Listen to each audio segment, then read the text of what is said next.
இந்த கர்மான்னு சொல்லுவாங்களே, அந்த கர்மா ட்ரம்ப் விஷயத்தில் ரொம்ப கரெக்டாக வேலை செய்யுது. ஈரான் மீது இவர் எதுக்கு போர் தொடுத்தார்? அங்கே ரிகீம் சேஞ்ச் கொண்டு வரணும், அங்கே ஆட்சி மாற்றம் கொண்டு வரணும். மக்கள்லாம் இந்த ஆட்சியால் ரொம்ப கஷ்டப்படுறாங்க, ஈரான் மக்கள்லாம் ரொம்ப அவதிப்படுறாங்க அப்படின்னு சொல்லிட்டு தானே அந்த போரை தொடங்கினார் அமெரிக்கா ஈரான் மேலே, இஸ்ரேலும் சேர்ந்து. ஆனால் இப்போ என்ன நடந்துக்கிட்டு இருக்கு தெரியுமா? அமெரிக்காவில் மக்கள் ட்ரம்ப்புக்கு எதிராக போராட ஆரம்பிச்சிருக்காங்க. அதுவும் கொஞ்சம் நஞ்சம் பேர் கிடையாது, லட்சக்கணக்கில் மில்லியன் கணக்கில் மக்கள் அங்கே ரோட்டில் இறங்கி போராட ஆரம்பிச்சிருக்கிறாங்க.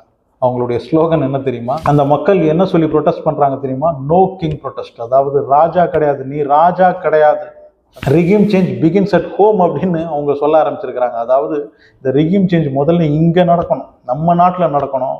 நீ தான் ரொம்ப கொடுமைப்படுத்திக்கிட்டு இருக்கிற, உன்னுடைய ஆட்சி தான் ஒரு ராஜாவின் ஆட்சி மாதிரி இருக்குன்னு மக்கள்லாம் இறங்கி அமெரிக்காவில் ட்ரம்ப்புக்கு எதிராக போராட ஆரம்பிச்சிட்டாங்க.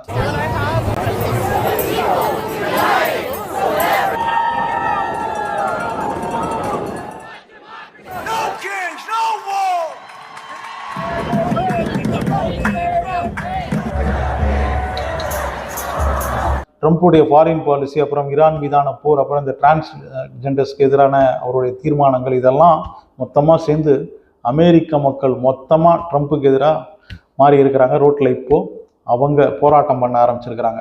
இப்போது இந்த ட்ரம்ப்புக்கு எதிராக, அதாவது மக்கள்லாம் இறங்கி போராட்டம் பண்ணுறாங்களே, வேறு ஏதாவது ஒரு ட்ரம்ப் மாதிரி வேறு ஏதாவது ஒரு நாடு அமெரிக்காவுக்குள்ளே பூந்து மக்கள்லாம் ரொம்ப அவஸ்தைப்படுறாங்க, அமெரிக்கா மக்கள்லாம் உன்னால் ரொம்ப அவஸ்தப்படுறாங்க, உன்னுடைய ஆட்சி மாற்றுறதுக்காக தான் நாங்கள் போருக்கு வரோம் அப்படின்னு அமெரிக்காவுக்குள்ளே பூந்தா எப்படி இருக்கும்? எப்படி இருக்கும் ட்ரம்ப்பு? நல்லா இருக்காது. அதுதான் கர்மா.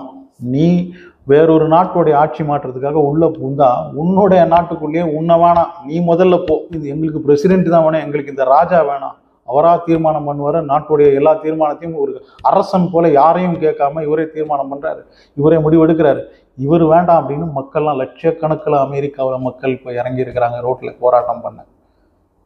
ட்ரம்ப்பு தேவையா உனக்கு? இது நிலைமை எப்படி இருக்குன்னா, ட்ரம்ப்புடைய அந்த பேஸ்மெண்ட்டே ஆடிக்கிட்டு இருக்குது. மேலே மட்டும்தான் அந்த பில்டிங் ஸ்ட்ராங் அப்படின்னு அவர் சொல்லிக்கிட்டு இருக்காங்க, பேஸ்மெண்ட்டு நல்லா ஆடிக்கிட்டு இருக்குது. தேவையா ட்ரம்ப்பு? தேவையா? பில்லியன் கணக்கில் பண விரயம், இப்போ பெட்ரோல் பிரச்சனை, டீசல் பிரச்சனை, உலகம் ஃபுல்லாக எல்லா நாட்டுக்கும் பிரச்சனை, இதெல்லாம் தேவையா? நீ யார்கிட்ட மோதி இருக்கிற தெரியுமா? அதுதான் பிரச்சனையே. அதாவது ஈரானுடன் போரிடும்போது ட்ரம்ப் முதல்ல ஒரு விஷயத்தை தெரிஞ்சிருக்கணும்.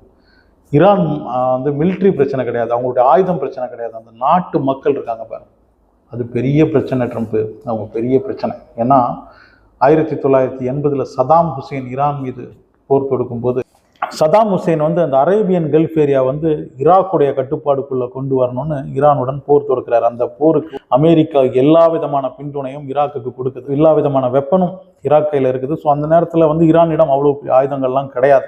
ஸோ அந்த ஒரு போரில் ஈரானை காப்பாற்றியது என்ன தெரியுமா?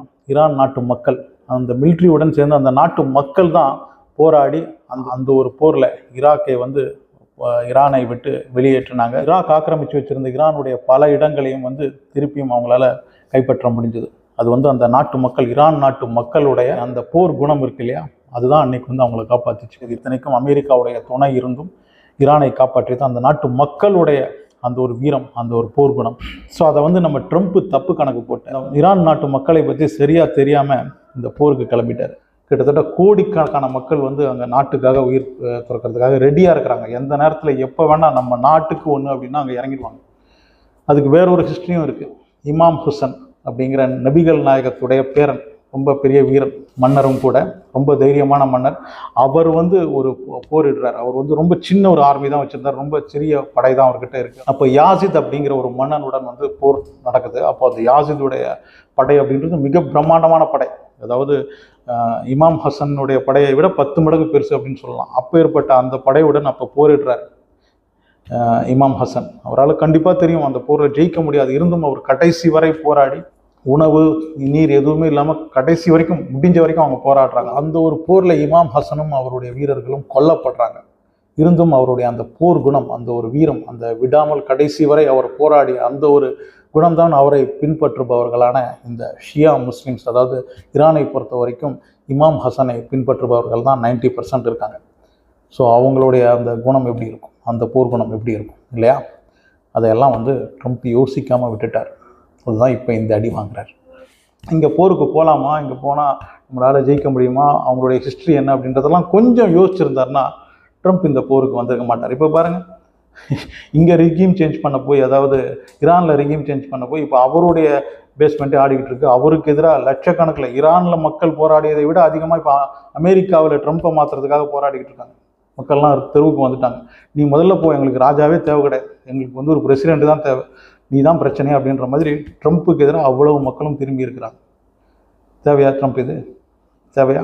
அதுக்கப்புறம் இந்த பூட்ஸ் ஆன் கிரவுண்ட் அப்படின்னு இந்த தரைப்படையை உள்ளே இறக்கிறதுக்கு யோசிச்சுட்டு இருக்காங்க பாருங்கள். அதெல்லாம் வந்து நடக்கவே நடக்காது. அவங்களுக்கும் தெரியும், சும்மா நாங்கள் அப்படி வரோம் இப்படி வரோம், ஏதாவது இந்த போரில் வந்து எதையாவது சொல்லி ஈரான் கொஞ்சமாவது பயப்படுமா அப்படின்ற மாதிரி யோசிச்சு ஏதோ சொல்லிக்கிட்டு இருக்காங்க. ஆனால் அதுக்கெல்லாம் வந்து ஈரான் அசர்றதா இல்லை. நீ இந்த போரில் எங்களை ஏமாற்றிட்ட, நீ பேச்சுவார்த்தையா அப்படின்னு சொல்லி எங்களை ஏமாற்றி எங்களுடைய சுப்ரீம் லீடரை பண்ண, இனிமேல் உன்னுடன் பேச்சுவார்த்தை எதுவும் கிடையாது, நாங்கள் சொல்கிற டிமாண்டை நீ ஒத்துக்கிற வரைக்கும் ஒன்று அடிப்போம், கடைசி வரைக்கும் அடிப்போம், எங்களுக்கு வந்து இந்த அவமானத்தை ஒருபோதும் தாங்க முடியாது அப்படின்னும் Iran parliament spokesperson Mohammad Ghalib அவர் சொல்லியிருக்கிறார். அதாவது முகமது காலிப் அப்படின்றவர் அவர் பார்லிமெண்ட் ஸ்போக்ஸ் பர்சன் மட்டும் கிடையாது, அவர் வந்து ஒரு மிலிட்ரி கமாண்டர், அது மட்டும் கிடையாது, போலீஸ் சீஃப், இந்த மாதிரிலாம் இருந்தவர் தான் இப்போ அந்த ஒரு பொசிஷனில் இருக்கிறார். ஸோ அவங்க மொத்தமாகவே ஒரு வீரர்களாக தான் அங்கே இருக்கிறாங்க. எவ்வளோ தலைங்க அவங்க வந்து உருளுது, எவ்வளோ பெரிய தலைங்கெல்லாம் இந்த போரில் வந்து இறந்துருக்கிறாங்க ஈரானை பொறுத்த வரைக்கும்.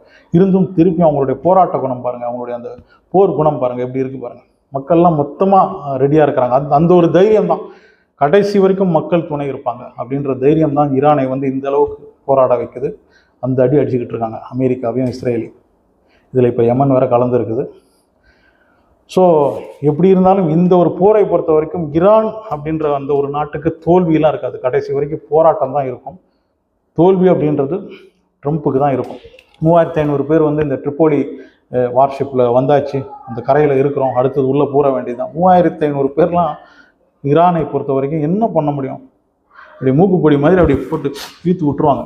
அவ்வளோ மக்கள் இருக்காங்க அங்கே, அவ்வளோ பேர் வந்து அங்கே போராடுறதுக்கு ரெடியாக இருக்கிறாங்க. 3500 பேரை கொண்டு வந்து அங்கே என்ன கீச்சிட போகிறாரு ட்ரம்ப்? ஒன்றும் பண்ண முடியாது. அது வந்து தெரிஞ்சதுனால தான் மார்க்கோ ரூபியோ வந்து சொல்கிறாரு, எங்களுக்கு வந்து தரைப்படையெல்லாம் தேவை கிடையாது, இல்லைன்னாலும் நாங்கள் வெற்றி பெறுவோம். ஏன்னா அவருக்கு தெரியும் உள்ளே பூந்தா பிரச்சனை.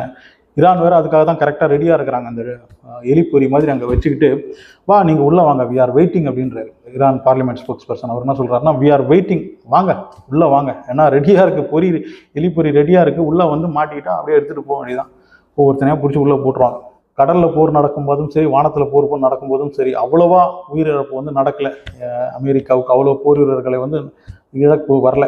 ஆனால் இந்த தரைப்படை அப்படின்னும் போது கொத்து கொத்தாக தூக்கிட்டு போயிடுவாங்க, கொத்து கொத்தாக எடுத்துகிட்டு போய் உள்ளே வச்சுருவாங்க ஈரானுக்குள்ளே. அதுக்கப்புறம் அவங்கள காப்பாற்றுறதே ட்ரம்ப்புக்கு பெரிய ஒரு வேலையாக இருக்கும். ஸோ இந்த ஒரு போரை பொறுத்த வரைக்கும் இனிமேல் ட்ரம்ப் என்ன தான் போய் சொன்னாலும், நாங்கள் ஜெயிச்சிட்டோம், நாங்கள் சுப்ரீம் லீடரை கொண்டாச்சு, நாங்கள் ஆயுதங்கள் எல்லாம் அவங்களை வந்து கிட்டத்தட்ட காலி பண்ணியாச்சு அப்படின்லாம் சொன்னாலும், ஆயுதங்கள் உண்மையிலேயே பிரச்சனை யாருக்கு தெரியுமா? இஸ்ரேலுக்கான். இஸ்ரேல்கிட்ட வந்து இப்போ மிலிட்ரிங்க ரொம்ப ஷார்ட்டேஜாக இருக்காங்க. கிட்டத்தட்ட 15000 மிலிட்ரிங்க இன்னும் அதிகமாக தேவை இருக்குது அவங்களுக்கு. இப்போ இந்த ஹூத்திகளும் வந்து இஸ்ரேலை வந்து தாக்க ஆரம்பிச்சிட்டாங்களா. ஸோ இப்போ இவங்களுக்கு வந்து அந்த பக்கம் வேறு கான்சென்ட்ரேட் பண்ணணும். இஸ்ரேலில் வந்து இப்போ மிலிட்ரி ஷார்ட்டாக இருக்காங்களாம், வீரர்கள் ஷார்ட்டாக இருக்காங்களாம். அதுவே அந்த ஒரு பிரச்சனை வேறு அங்கே அந்த பக்கம் ஓடிக்கிட்டு இருக்குது. ஸோ மொத்தத்தில் எப்படி பார்த்தாலும் இந்த ஒரு போரை ஆரம்பித்து மாட்டிக்கிட்டு தவிக்கிறது ட்ரம்ப்பும், அப்புறம் வெளியிலேயே வர முடியாமல் உயிரோடு இருக்காரா இல்லையானே தெரியாத பெஞ்சமின் நேதன்யாகும், இவங்க 2 பேரும் தான் இப்போ மாட்டிக்கிட்டு இருக்காங்க. என்ன நடக்க போகுது அப்படின்னு தெரியாமல், ஏன்டா ஈரானை தொட்டோம் அப்படின்னு அவஸ்தைப்பட்டுக்கிட்டு இருக்காங்க. ஸோ இதுதான் நடந்துக்கிட்டு இருக்கு. அடுத்த அப்டேட்டுடன் அடுத்த வீடியோவில் வரேன். அனஸ்டூடெண்ட் சேனலை சப்ஸ்கிரைப் பண்ணி வச்சுக்கோங்க, லைக் ஷேர்லாம் கூட பண்ணிவிடுங்க. தொடர்ந்து சப்போர்ட் பண்ணுங்கள். சப்போர்ட் பண்ணிக்கிட்டு இருக்கீங்க, அதுக்கு ரொம்ப நன்றி.